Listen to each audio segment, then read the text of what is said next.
Thumbs up. Okay, great. Good to see everybody. I hope you guys did some few logistics. Homework 1 is out. We'll have homework 0 back to you soon. I'm going to read through those myself, so I'm going to enjoy seeing what you guys have to say. I'll walk you through that in just a moment. Remind you where you can get it from. Office hours are set already. I do need to make a note on our webpage that this is going to be Monday and Wednesdays.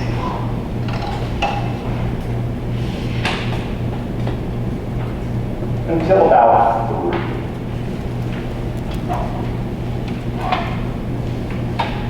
So I'm going to be available to you guys.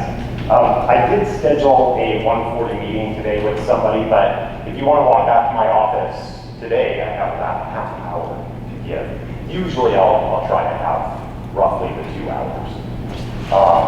We're also going to do review sessions. So this will be, I think we can do some of it in person.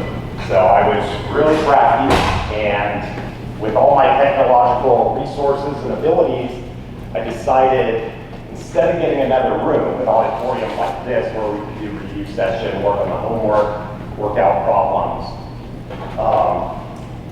I bought a whiteboard with a tripod, so we could do that out on the drill field. So I've got lots of markers. So it's a 2 by 3 foot whiteboard. Came in yesterday in a huge box. So I'm excited about that. When the weather is bad, I'll go to Zoom, and I'll send you a Zoom link. So I'll have a Zoom link out to you guys so that you guys can sit down with me. Might be in my office at home, might be in my kitchen, might be in my garage. We'll see where it is. It could be in my office. I'm going to plan also to do this in the conference room, in the department also. So every once in a while, if the weather's really bad and I don't want to drive down, I might do it from home, but I'll have my whiteboard. And so the conference room in the department is a nicer setting, but I can't have a whole bunch of people in there. It's like max 4, so we're already knocked out the meeting on that. So this is going to be Thursdays at 5.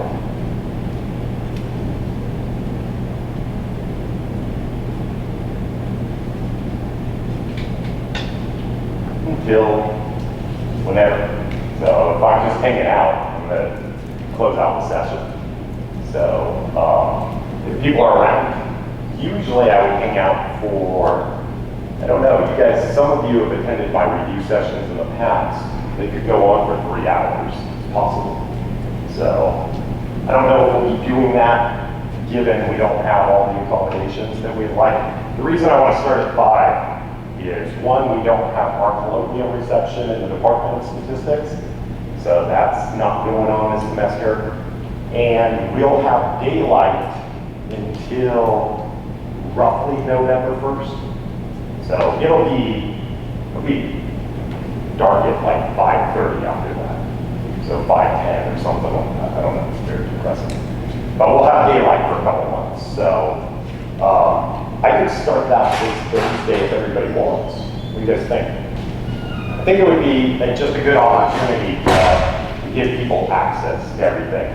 I will also be Zooming it on the drill field if it's, nice outside. So I'll send out a link for those of you that can't attend in person or are not choosing to.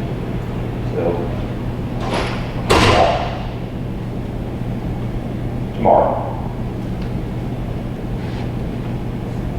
So there'll be a Zoom link.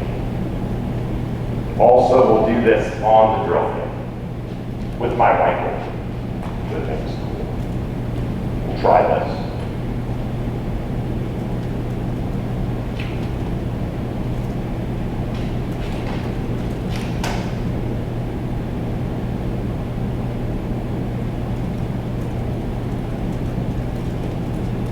The obvious safety precautions still are in place, so we'll mask up for that. So, and I think checking the weather, probability is kind of low on that. This what I was seeing is it might start storming tonight and carry on all week.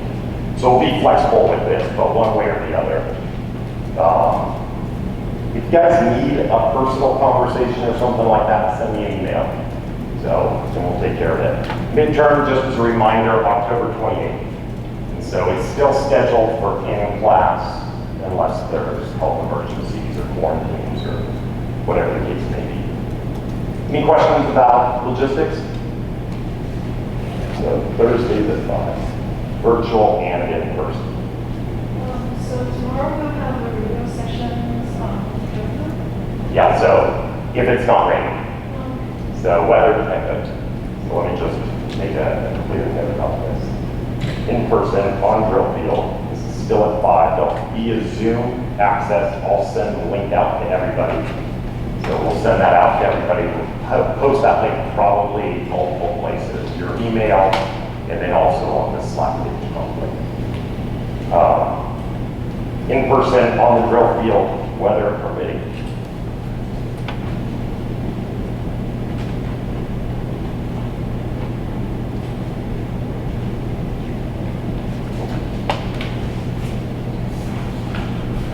Let me just show you the homework real quick.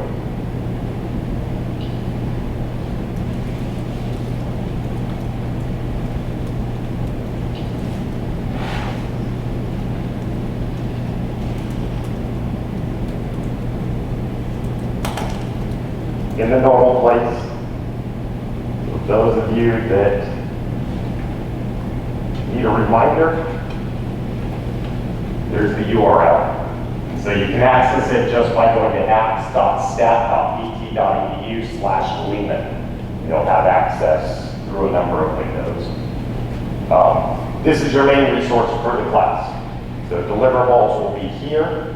And so you've had homework 0 already, you're already familiar with everything. Homework 1 is out. I included the tech file for you if you'd like. It's not compulsory to LaTeX things. I just say I prefer it because it's better for you.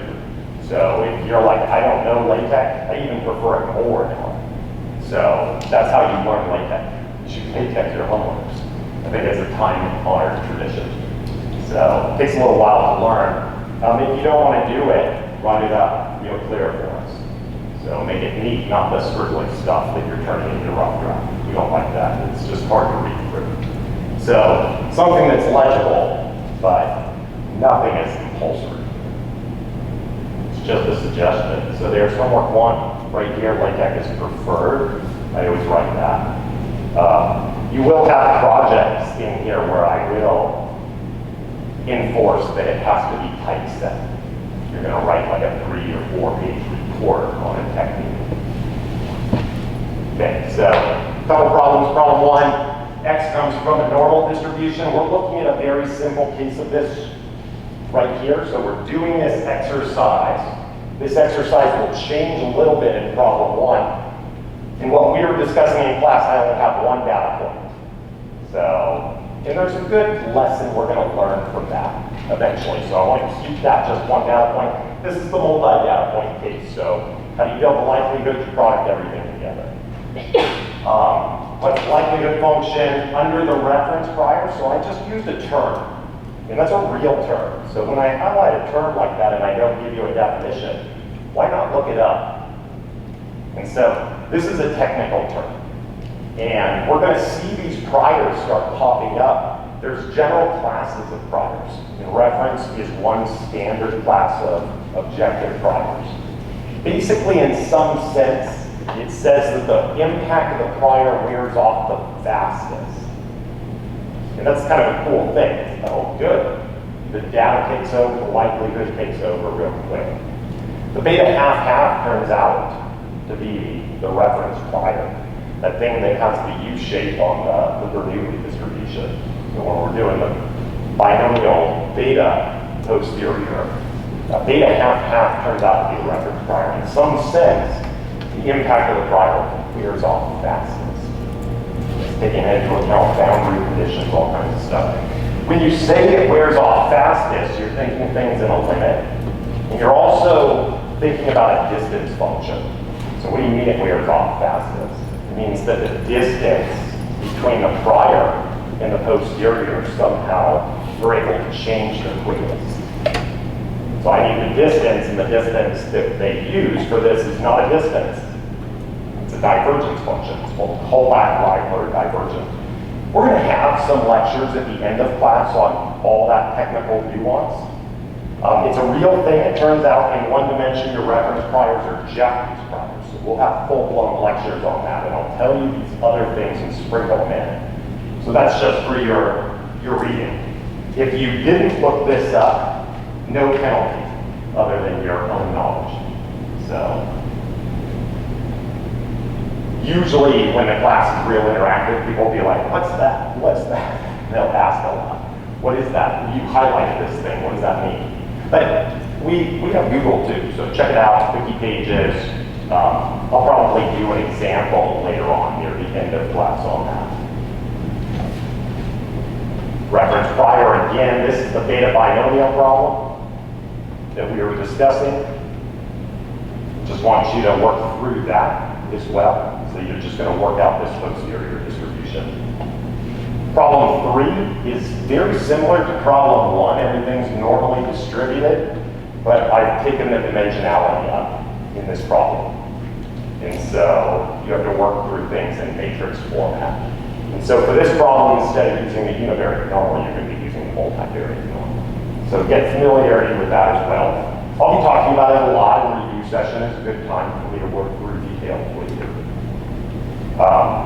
Very important problem. We're going to be touching on this problem over and over and over and over again. Changing the error distributions and stuff like that. We'll be thinking about mixture distributions over these sort of models. But foundationally, this is regression in a nutshell. So make sure you think about this. Good starting point if your probability theory is rusty is look up what a multivariate normal looks like. Make sure you understand the dimensions of every argument in the function. So, important thing. Obviously, I have some typesetting problems right here. So this is supposed to be a normal distribution. It's supposed to be an equal sign right there. See if I can figure that out.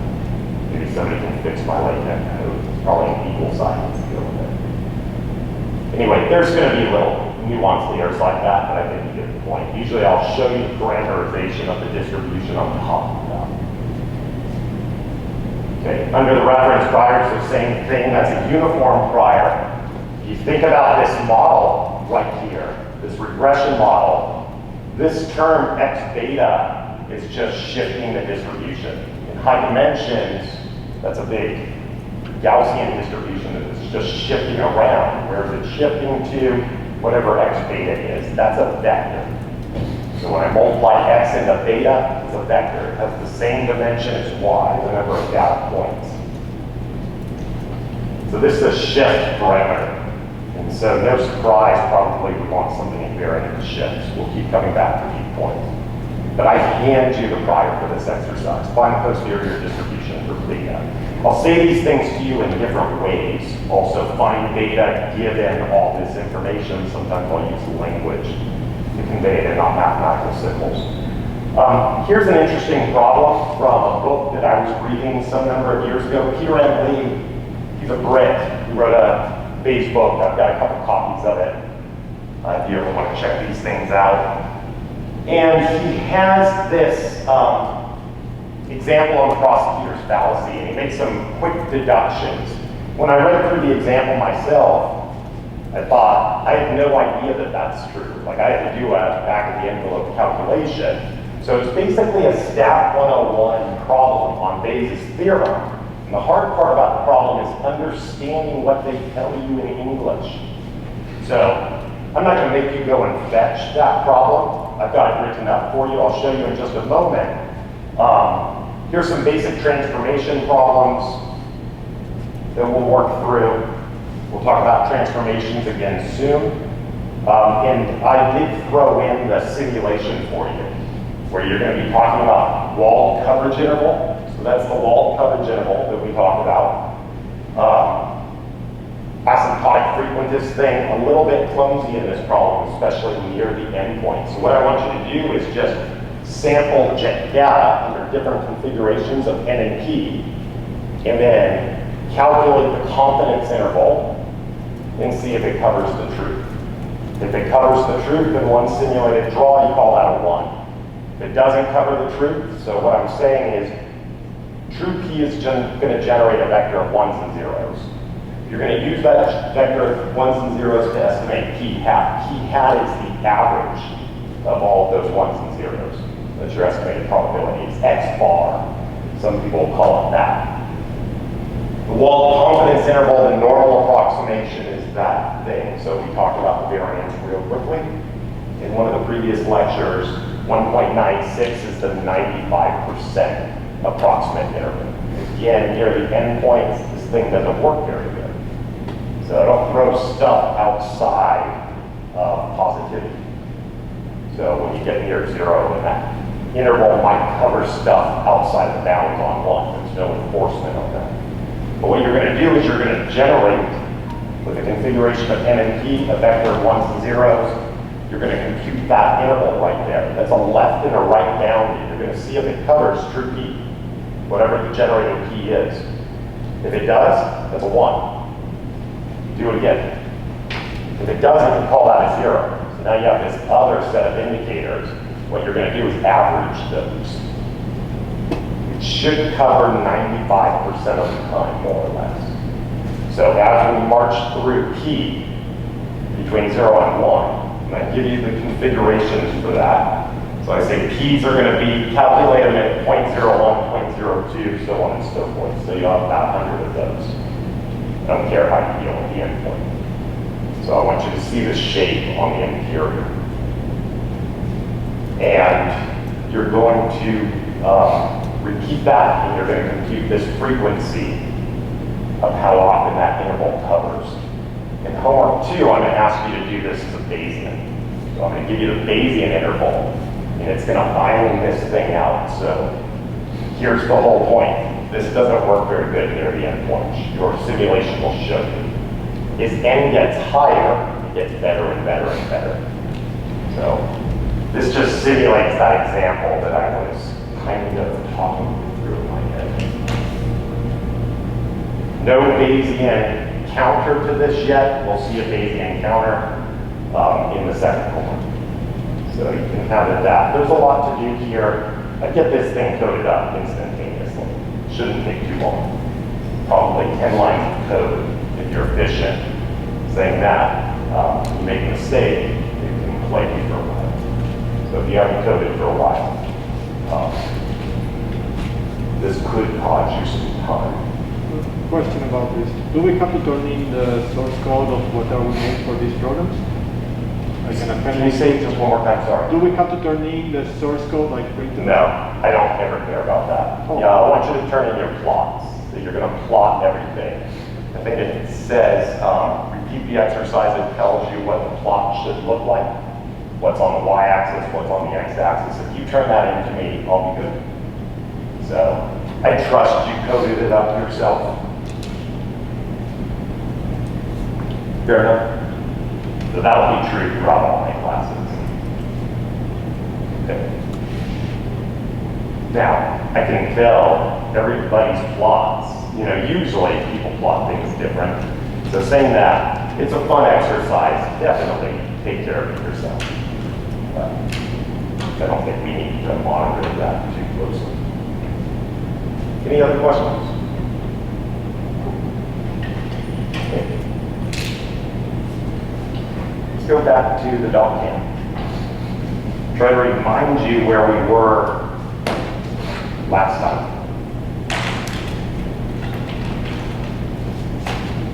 Thought that these notes were pretty enough from last time that I didn't rewrite all of them. I rewrote the part that I was scribbling at the end. So we talked about location and scale families. And the key point here when we went through this little exercise, that if we do a transformation like that, which is a shift, the location change, and the scale, the stretch of the space, that the distribution For y, so if x is a random variable, I just made a new random variable by going through this function. I'm calling that y. The distribution for y relates to the distribution for x, as written down right there. So what I really wanted to show you is that term, that scale term popping out right in front, 1 over sigma. It's a very natural thing when you're playing around with scale parameters. You always have this term coming in 1 over the scale term. Just keep that in mind. I'll remind you about that in 20 or so minutes. Okay. There was no extra term out in front here that related to mu shift. It's not there. So when I think about a term that's not there, it's like, oh, I'm multiplying by 1. So just remember that. We'll talk about it in a moment. Anyway, we thought about an example, and we thought about doing Bayes' theorem. So we talked about normal distributions for a moment. We wrote down Bayes' theorem, and we talked about the prior distribution for mu, that if I if I knew sigma, it wouldn't help me to develop a prior for mu. And we understood that at least intuitively. So we wrote down Bayes' theorem like this, and I was just compressing the notation by not writing sigma squared in the conditioning on mu. What I'm saying with that, because that's not exactly Bayes' theorem, because I have the sigma squared running over on the other side, is that mu is conditionally independent of sigma squared a priori. So that's my language. My prior distribution doesn't relate sigma squared to mu. Okay. So that's what we're saying right there. And if you don't see somebody use a parameter in their distribution, they're saying if it doesn't appear on the right-hand side, then they're saying that it's conditionally independent. That's what that notation is. Okay, so he asked about in the context of the normal distribution, what's a good prior? So we thought maybe a flat prior because of the shift nature seemed good, but that's not a distribution. Try to integrate under a constant function between negative infinity and infinity, some positive function, and that's gonna get really big. It doesn't normalize. So we'll come back around to this point. So we thought maybe this was a cool prior. We'll see that prior in a moment, but then we backed up again and we asked, what's the conjugate prior? Let's just do the easy thing and not get ourselves into a philosophical tizzy over here. So what's the easiest thing we can do? So then Olga told us that the conjugate prior was normal, and that's where we were. And I started to rewrite this again. So we'll have these notes up online. We should have some notes already. So we'll do these at the end of every week, so in a couple days. This is where we were. So our conjugate prior, pi mu, is just this thing. Now, a lot of people won't write their hyperparameters down. We're going to be specific, but we're going to be fluid in our notation as well.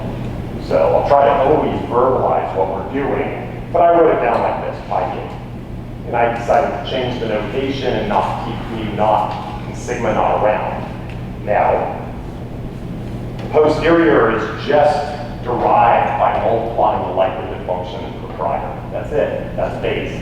So it's pretty cool. It's always that. Every Bayesian is doing that somehow. Lots of ways to do that. Very obvious thing, though. We'll think about this in high dimensions, how you handle this later on. And we started writing down just the product of these two things. So the likelihood function was proportional to this. I never write this down.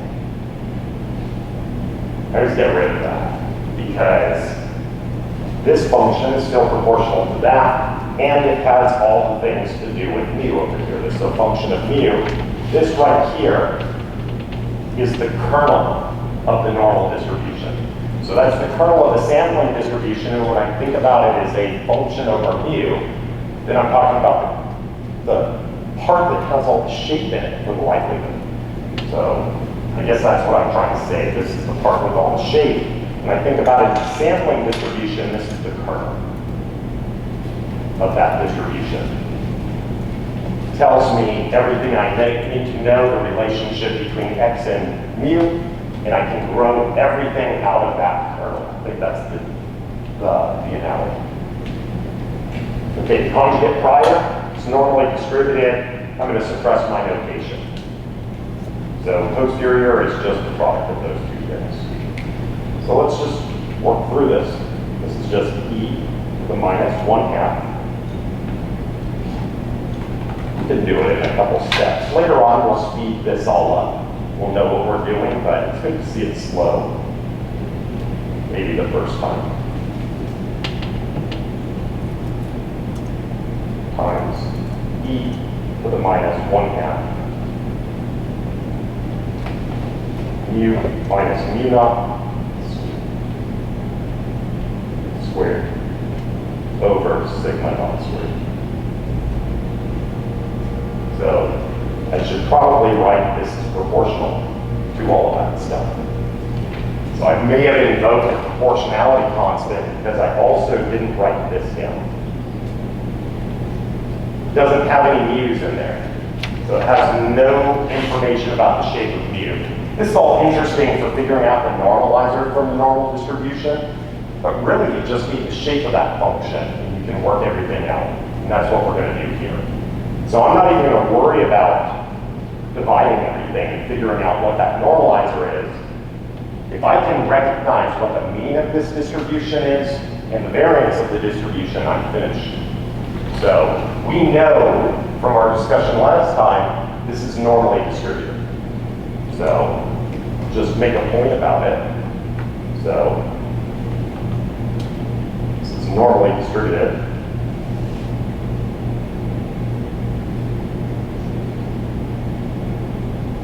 How do I know? Well, it's because it's e to the minus some quadratic function.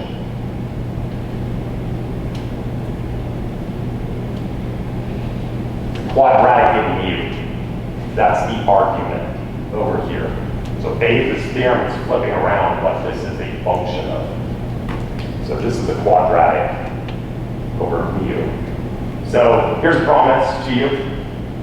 You can prove it to yourself in any number of ways, but only normal distributions are e to the minus quadratic form. So this is just an unnormalized normal distribution.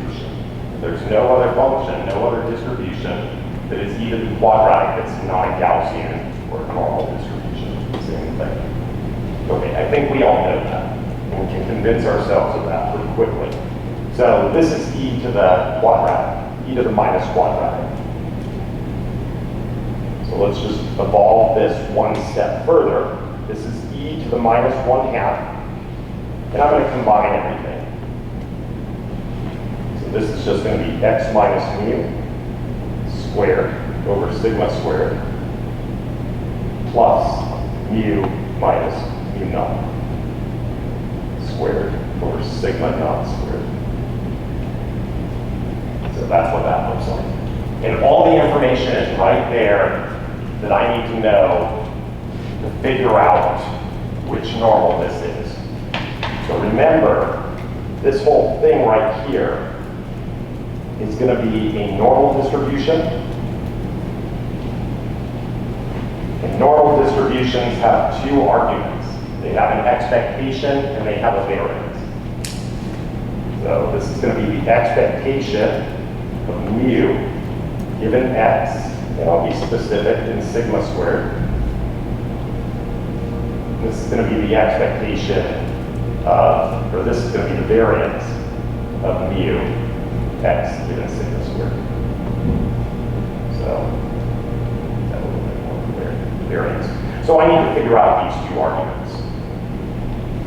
And there's a number of ways you can do this. You could tidy this thing up, complete the square, if you will. And that's fine. A lot of people do it that way, and if you're writing a textbook, you'd probably write it out that way. So it gets to the answer real quick. Probably not the quickest approach doing this problem. If you like completing the square, I'll do this on a different problem in the future where we're forced into doing it. There's no other way I can think about solving the problem.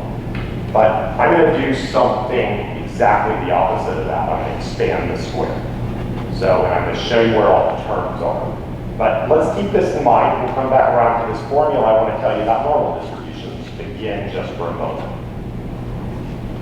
So I've said this before so many times that I can't remember if I told you guys about it. But let's just be really clear about this. So a normal distribution looks like this. So normals. And I'm going to give us some notation. I'm going to talk about Z, a new dummy argument. I just made up a new variable just because I don't want to talk about all the others, the X's in my previous example. So this is all aside. We're taking a timeout from our example for a moment. So Z is going to be normally distributed, and while I'm trying to separate this out from the example, when I think about normal distributions, there's just no other possibility for me than to call the mean mu. So I'm going to call it mu. And the variance sigma squared. Sometimes I do call that B, and I'll play around with that, but these parameters are different parameters than we're going to try to infer from our example. They're just placeholders. Okay, what that means is that PZ, sometimes people suppress their notation and not write in the mu in the sigma. A lot of times I'm inclined to do it. This looks like this. We've written this down a lot. There's nothing there. E to the minus Z, that's our random variable. Usually I place that over on the left-hand side, but there's no rule. You switch it, negative squared. So we can recognize real quickly when we look at this. When we look at it in this form, everybody in this class could instantly say, even if I rename the arguments mu and sigma squared, they'd look at where they are in this part of the function. And say, there's your mean, and there's my variance. So instead of pushing our posterior into this form, what I'm going to do is I'm going to expand this form, and I'm going to re-recognize where those parameters are. That's the way I'm going to do it in this class quite often. Saves you about a minute on a test, which is my rough estimate. So I don't need to know anything right here. So this part right here is the kernel. And that tells me everything I need to know. I can grow everything from it, I think is the language. I didn't make this up. Okay. So this is proportional to, and I'm just going to look at the kernel. E to the minus 1/2. I always isolate this minus 1/2. It's always in every one of my normal distributions. I don't distribute the minus sign. I don't distribute the half. I know where it is. It's always pulled over to the left. If I need to factor other things so I can get it all there, I do it. That's how I choose to do it. This looks like Z squared minus 2Z mu plus mu squared over sigma squared. So, exact same expression, nothing fancy. This is how I do everything. I look for this.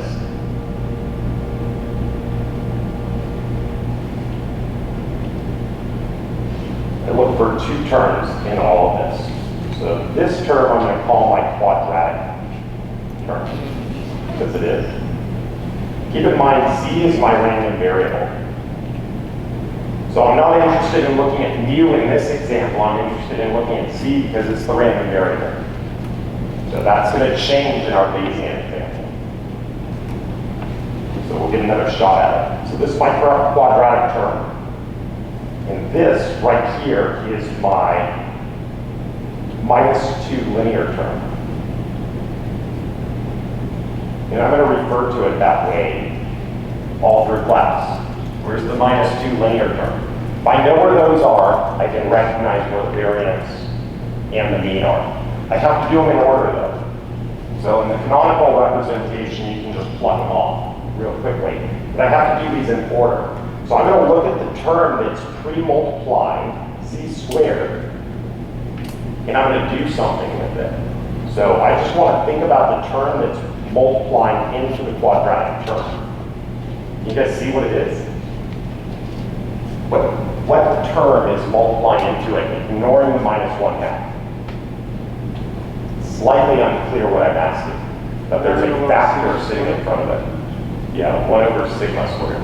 So the way I wrote this isn't super conducive to recognizing the answer. So let me just rewrite this one more time. Write down e to the minus 1/2. I'm going to write this proportional to everything. And I'm going to rewrite it like this, c squared. And I'm going to multiply it into something. It's going to be 1 over sigma squared right here. And I'm going to have my minus 2 linear term. 2z. I've got mu over sigma squared. I'm going to close this.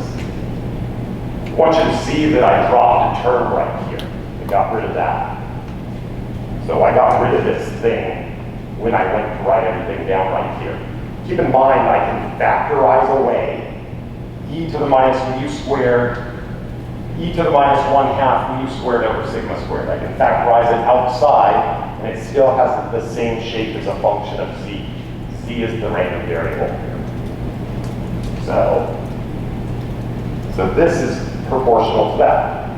So if you wanted to write down what that term was, e to the minus 1/2 mu squared over sigma squared, this thing factorizes outside, and I get rid of it. So there's only 2 places, the quadratic term and the minus 2 linear term, where there's information about what the arguments for this normal distribution are. So the quadratic term is 1 over sigma squared, right here. And the minus 2 linear term is mu over sigma squared. So this is just a little bit of mnemonics, but this is how it works for me. So to get the variance, I know exactly what to do. I take this thing right here and I invert it. So I take the quadratic term and I invert it. That's equal to sigma squared. So this right here is the variance of z. So this is just pattern matching. I'm going to use this in just a moment to recognize where the variance of our posterior is. So I think we can see it right there. We know what to do, 1 over sigma squared, make it sigma squared, and that was our variance to begin with. So no surprise, this is kid stuff. What do I do to this thing right here to resolve the mean? What I do is I take what I just figured out by looking at the quadratic thing, and I multiply it into the linear term. So what I do is I take my minus 2 linear term, mu over sigma squared, and I multiply it by this thing, sigma squared. We'll do this again in just a moment, and that's mu. So I just said something you know, and I probably confused you with it. Well, I'm not just writing the other one.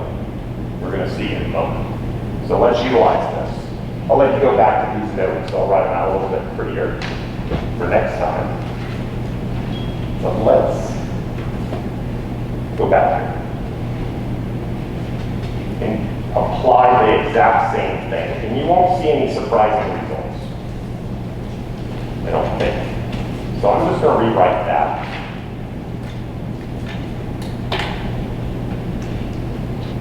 This is pi mu given x sigma squared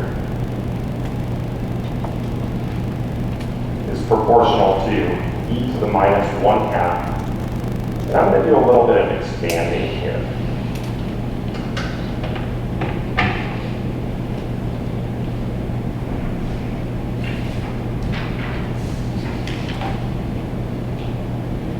So previously I have this thing right here. I'm just going to expand it out. This is going to be x squared minus 2 mu x plus mu squared over sigma squared. So I just expanded everything through. Same thing over here. Mu squared minus 2 mu naught plus mu naught squared. You'll notice that I shuffled these things around right here. Did them in exactly the opposite order from the way that they were enumerated up here. Not so fast when we do this in a multivariate setting. We'll have to look at that a little bit closer, what we do there. But I just did that for convenience for me. This is also divided by sigma naught squared. So here's what I'm going to do. I'm going to look for my linear term, my -2 linear term, and my quadratic terms. Keep in mind what the argument is here. It's mu. So it switched roles from my other example. This is a distribution on mu, so I'm not looking at the x's, I'm looking at the mu. Keep in mind I can get rid of that. That can be factorized outside. It doesn't have any of the mu's in there. So I can also get rid of that one right there. The mu naught, that gets factorized out. Don't need to hold on to that. And I can find my quadratic terms right here. So this is q, that's q, my quadratic terms. So my quadratic term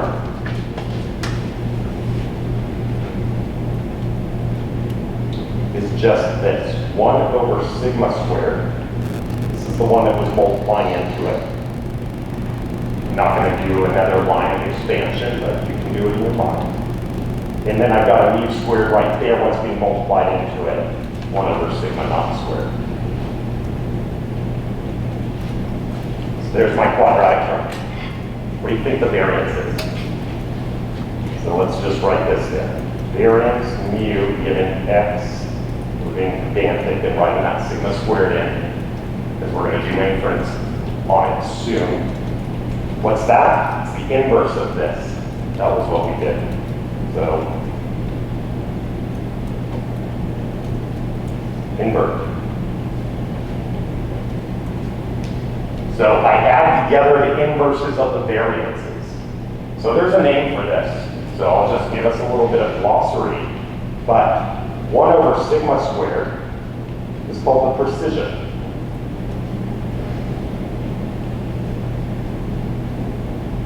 So if the variance gets high, the precision goes down. Makes sense if you know what the word precision means. As the variance goes low, the precision goes. So I think it's aptly named. So this is adding together the prior precision and the precision from the generating function, the original process. So data precision and prior precision are getting added together and then inverted. So that's kind of cool. How do we get the expectation? Same thing that I showed you last time. Here's the beauty of my kindergarten lecture on normal distributions. You can use it right here. X given sigma squared. I'm going to grab my -2 linear term. Now keep in mind, I've got them here. I've got 2 of them.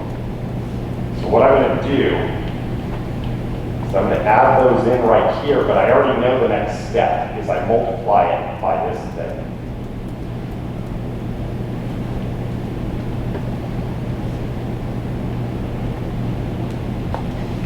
Back to that.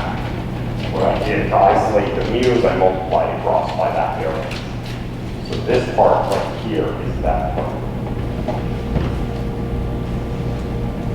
Now I just need to add together my -2 linear terms. Here's one. It's x over sigma squared. I just got that from here. What's next to the -2 linear term? X over sigma squared. There's also one right here. Looks like mu naught over sigma naught squared. That's my posterior mean. So we just solved our first real posterior. I didn't have to integrate anything to do it. I had to know a lot about normal distributions. So familiarity with distributions is the whole key to this class.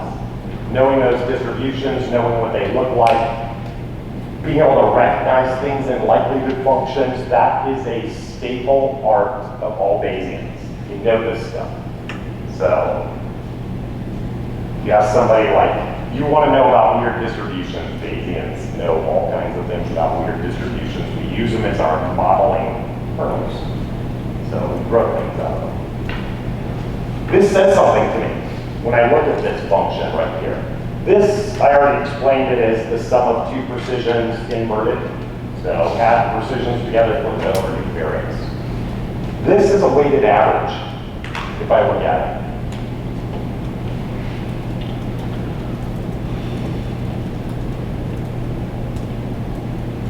People write this down differently sometimes. We can write it down however we want, but that's a weighted average. So what are my weights? They're the precisions. So I have a weighted average between x and mu naught, my prior mean and my data point. It's centering my likelihood function. And so it looks like this. This is x right here. This is sigma squared, and then I have some prior somewhere. Call that mu naught. And this is sigma naught squared. That would be a really bad prior to use. There's a lot of influence. Okay, so you wouldn't want a prior that had a lot of geeky stuff around mu naught that shifts it far from that, but you don't want to look at your data first and figure out where to shift your prior. That's called cheating. We'll talk about that. So, but this is the weighted average between mu naught and x. The weights are the precisions, and so I have to divide by the sum of my weights. That's how weighted averages work. So this is dividing by the sum of the weights. So mu naught and x weighted by 1 over sigma naught squared and 1 over sigma squared, respectively.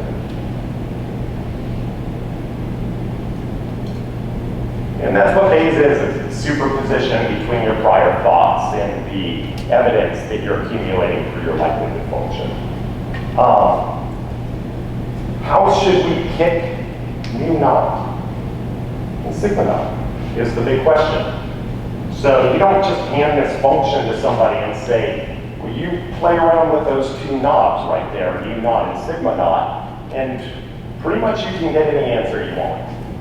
So that would be a bad recommendation.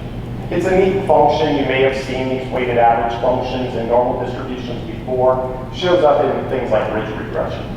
So exact same thing is happening here. We'll talk about those examples later. But how should you pick mu naught? That's kind of like where you're centering your prior belief, and without any context to this problem, you don't have any business picking it. It's like, I don't know, 42? So you haven't told me anything about the problem, so ridiculous questions get ridiculous answers. Let's back up. What should we pick sigma naught squared to be? Let's go back to mu naught in a second. That one we could say something about, I bet, because it's the weight on my prior information. How much weight do I want to put on my prior? And probably not as much as that picture is suggesting we do. We really want it flat, very flat. So what we want sigma naught to be is probably something big and diffuse, so that our likelihood can form without too much impact from our prior. Let's take it to the limit. Take that thinking all the way to the limit. Sometimes I like to do this. Sometimes I think it's ridiculous, but it's worth a thought exercise. Let's take it to the limit and make sigma naught infinity. Huge. What does it do to that normal distribution? It makes it perfectly flat. Actually, you're not allowed to do it. It makes it so flat it doesn't make sense anymore. So but let's take it to the limit. If we took it to the limit, would it matter what mu naught was? Now it doesn't matter. So if that thing is perfectly flat. So let's just conclude this lecture with just a neat little point. That is sigma naught squared goes to infinity. Our variance for mu given x and sigma squared is just sigma squared. So if I take this to infinity, it's 0, so I'm just inverting that thing. And our expectation for mu given x and sigma squared would be equal to x. We'll come back and pick up with this point, and then we'll start talking about sigma squared next time. But this would go to 0 right here in the limit. That's going to 0, and everything knocks itself out very nicely. So problem 1 on the homework extends this line of thinking. It gives you the prior. It says use a perfectly flat prior on it. And that's our limit of our thought that we just concluded with. We'll come back next time. There's lots discussed there because you might say, what did you just do? You multiply by some distribution that's not a distribution.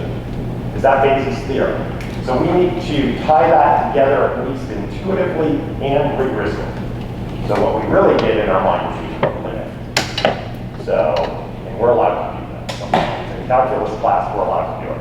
What it really means is you're multiplying by something that's improper. Those things are true.